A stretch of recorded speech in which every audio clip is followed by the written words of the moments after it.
Magandang araw po sa inyo lahat. Welcome po sa panibagong video natin dito sa Makapili TV. Ngayon ito, pag-usapan po natin itong reaksyon ni Banat Bay tungkol dito sa sinabi ni Secretary Roque na meron palang binabalak itong mga kalaban ni Pangulong Duterte laban sa kanya.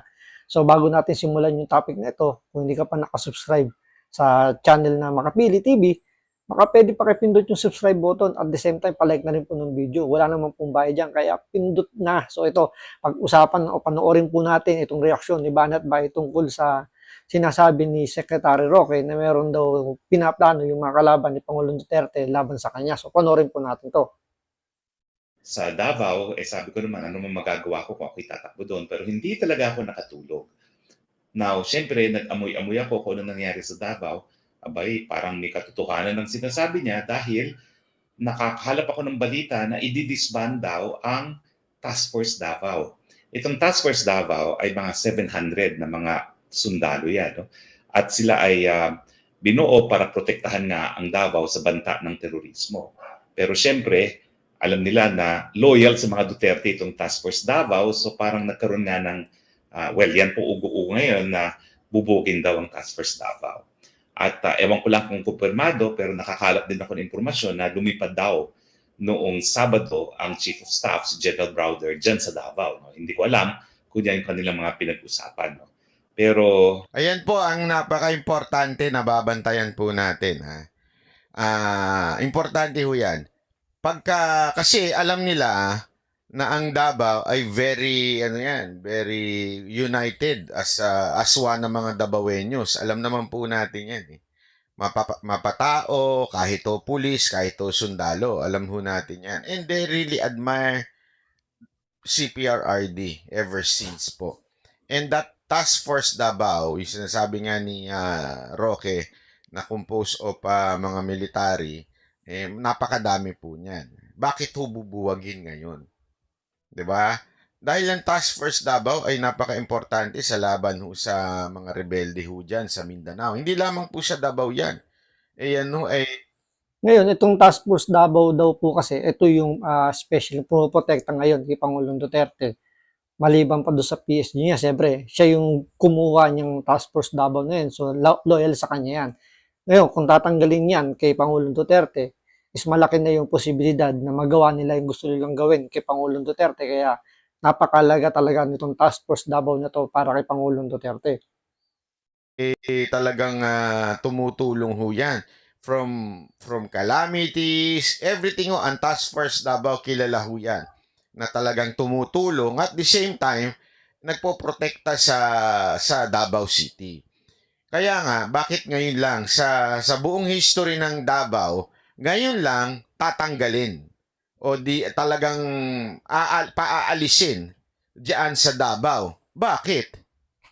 Di ba ho? So napaka-importanting bantayan natin yan kasi yung mga ganyang galaw, siguro naisip nila na baka yung mga Task Force Davao protektahan si Pangulong Duterte pag dinakip si Pangulong Duterte, kaya yan ang uunahin. Kaya nga kung maaalala ninyo, etong nakarang araw, di ba, yung general na top 2, dapat, top 3 siya, sabihin pangatlo siya, in a hierarchical position sa PNP, yung pangatlo, dapat magiging number 2 na kasi si General Sermonia, mawawala na ho sa posisyon, di ba? So, nung na-appoint na, porket taga Davao, binawi appointment. Abay, malaking. Kaya, napakalaking pagtataka. Yung nga sabi ni Banat Bay, binawi yung promotion ng isang taga Davao na susunod na dapat doon sa pagiging PNP chief. Tapos ngayon, umuugong na ang tatanggalin naman daw ngayon is yung Task Force Davao na kung saan, yun daw yung pumuprotekta kay Pangulong Duterte at sa mga Duterte. So, malaking pangamba para sa mga Duterte supporter itong mga galawan na ginagawa nila ngayon. Bagay ho yun. Kasi taga Davao siya. Ngayon, eto naman po. Biglang tatanggalin po yung Task Force Davao. Naku po, malupit ho ito ha. Panoorin po natin. Tuloy. ang kumpirmado, hindi kumpirmado na alam na ng mga Task Force Davao na parang may order na bubogin na sila. So hindi natin alam kung ano mga mangyayari sa susunod na mga araw. Pero ganun pa man, I'd like to assure you na meron naman tayong mga contingency plans. Abangan na lang kung anong susunod na kabanata. Pero ngayon, pag-usapan natin. Oh, ayan. So ayan po yung unang balita na lumabas po, ha? Lumabas po kanina, ay kagabi po 'yan. Dapat nga magla-live na ako, kaya lang sabi ko nag-live na ako noong Sabado, kaya minarapat ko ngayong nalamuna na alam nyo, hindi pa lumalabas sa news yan. Dito lang po lumabas yan kay Roque. Hindi ko nga ho alam bakit hindi lumabas. Dahil siguro pinangunahan na ni Pangulong Duterte. Tandaan ninyo ha, si Pangulong Duterte ho ang nagbigay ng info kay Roque ha. So hindi po yan biro-biro. Okay? Again, hindi po sa akin ang galing. Yung mga nag-aabang na naman dito. Hoy, putak! Yung mga taga-palasyo, wala po akong kinalaman dyan, ha? Si Roque ang naglabas niyan, di ako. Ha? Kaya, yan yung sinasabi na... Kaya dito na pagbibintangan si Banat Bay, nakasama siya dun sa sinasabi pagpapabagsak daw kay Marcos. Hindi nila alam si Banat Bay, binabalita inaano niya lang, pinaliliwanag niya lang kung ano yung mga nangyayari. Pero yun nga yung iniisip nila kasama si Banat Bay. Kaya ito si Banat Bay, nababantaan yung buhay. So nalalagay rin siya sa alanganin. Kaya sinasabi niya na hindi siya kasama. Na napakagalawang ganyan, dapat to binabantayan na ho yan. Kasi once nawala ho talaga yung Task Force Davao, ang susunod yan, aresto na. Susunod ho na yan. Talagang nililinis lang nila eh. Kaya nga ho nila, di ba, nagsimula sila dun sa general na tinanggal nila appointment na maging number 2. Nililinis ho nila. Sinisigurado nila, pag dinakip si Pangulong Duterte, walang papalag na sundalo. Wala hong papalag. Kaya nga alam nyo, ito, may sasabihin lamang po ako sa inyo. Ito, napaka-importante ito, makinig po kayo na maigi. Alam nyo, ang sasabihin ko po sa inyo ay... Oh, kalma. Baby, kalma. Huwag mo naman akong bigyan ng dahilan para tabihan ka. Kalma. Yan muna sasabihin. Seryoso na ba, Banat Bay eh? Bakit kalma na naman? De, kalma lang po tayo. Kalma lang. Kalma. Masyado tayo mainit eh. Hindi, anyway, ito lang, sabihin ko sa inyo ha. Alam nyo, mga kababayan, itong mga sundalo na ito, sa totoo lang po, yan ho ay masunurin po yan pagdating ho sa taong bayan. Okay? Masunurin po yan sa will of the people. Tandaan ninyo, kahit sabihin na natin may mga armas yan, sila po'y napag-utusan, pag nakita nila ang taong bayan ay pumapalag in a peaceful means, okay? Sila po'y hindi magpupursu ng kanilang plano. Naintindihan po natin? Kaya Parang nung EDSA revolution, di ba? Yung mga kasundaluhan natin, kapulisan natin, bumaliktad din sa gobyerno dahil nga mas pinotektahan nila yung ating mga mamamayan.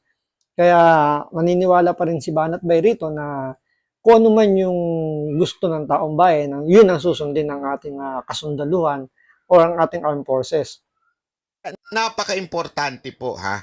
Napaka-importante po na papel natin taong bayan. Kasi alam nyo, kanina may nakausap ako. Galing ako sa isang malupit na dinner. Kala mo malupit na meeting, no? Malupit na dinner. Ang sarap ng isda eh. Habang meron po ako nakausap na matalino ho ito. At sabi niya, alam mo, sabi niya, ito, middle ground ho ito. Hindi ho ito Duterte supporter, hindi ho ito Marcos supporter. Ito yung middle ground. Alam mo, ano sa tansya mo ba na yung mga nangyayari? Sabi ko ganito eh. In terms of people, napakaraming tao ni Pangulong Duterte. Very organic ang supporter ni Duterte. Hindi ho talaga yan yung tipong inuutusan mo para gawin nila yung dapat nilang gawin. Yun yung mga gustong mag-organize ng mga rally-rally, hindi mo na inuutusan. Wala ngang bas-bas, wala mang lang pondo, wala lahat. And yet, nagrarally para suportahan si Pangulong Duterte. Napaka-organic po ng mga followers ni Pangulong Duterte. Pero may sinabi itong kaibigan ko ito na medyo napaisip ako. Sabi niya, oo, pero tanda mo, Banat, yung mga sundalot natin at saka mga kapulisan natin, na alam naman natin kung sino ang may hawak ng armas, sila ang magkokontrol ng bansa. They would not risk their careers and their pensions kung sakaling magkagulo-gulo at masasabi mong kakampi sila sa mga Duterte. Tama naman eh. Tama po yun. Maganda yung punto na yun, ha. May malaking magandang punto doon. Kasi nga naman, ang ating mga kapulisan, ang ating mga kasundaluhan, siyempre, isi-secure din muna nila yung kanilang mga future, yung future din ng kanyang family. So, may punto yung sinasabi nun. Ibig pong sabihin, talagang eto mga sundalo, susunod sila sa kanilang chief of, kanilang commander-in-chief. Walang iba kundi si Presidente Marcos. So kung ano man ang iutos sa kanila, yun ang susundin nila. Diba? Siyempre takot din po yan. Kunwari yung hindi sila susunod, matatanggal. Kasi direct disobedience yun sa chief, commander-in-chief. Maano sila dyan, maka-court martial sila dyan kung sakasakali hindi sila sumunod sa utos.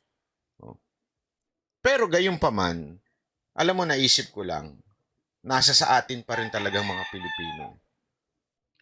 Kung tayo po ay hindi papayag, kung tayo po ay ipapakita natin ng suporta, kung tayo po ay maninindigan at hindi tayo uurong at matatakot, maaring magbago ang isip ng mga ilang sundalo. Maganda rin naman yung punto ni Banat Bay doon. Gaya nga na sinabi kanina, gaya nung EDSA Revolution, yung will pa rin ng taong bayan yung nasunod. Diba? Yun pa rin yung sinunod ng ating mga kasundaluhan.